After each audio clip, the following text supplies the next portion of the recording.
Good day sir, good day everyone. Magpadayon nito sa atong topic no. Religious nationalism. Modeling kanang sa atong mga bansa lalaki tag mga religious.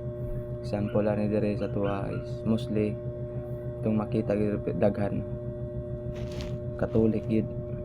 Mao gining naagid sa tuwang bansa sa Pilipinas ang daghan either Muslim or Catholic. Kining pan nationalism is maning mga language or culture diri sa atong bansa. Example is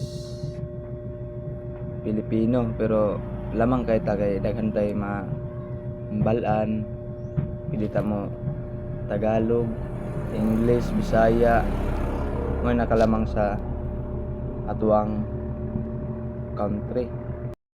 Kining diaspora nationalism is moning mga tao na example OFW.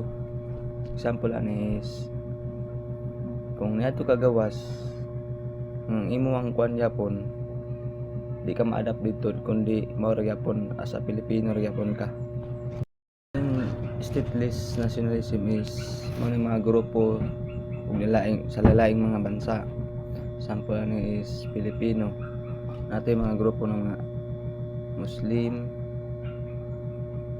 Bisaya, Ilonggo, daghan pa yung mga klaseng mga grupo. Kining national conservatism is nag-emphasize siya sa preserving tradisyon. Example is tradisyon sa Pilipino is every December Pasko mo na yung mga tradisyon sa mga Pilipino. Kining revolutionary nationalism is man sa paggamit sa revolusyon para makabot ang kalayaan.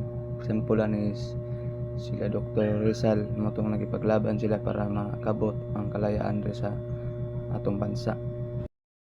Kining left-wing nationalism is mo ni pag-usa sa mga kauban para magpantay-pantay ang laban.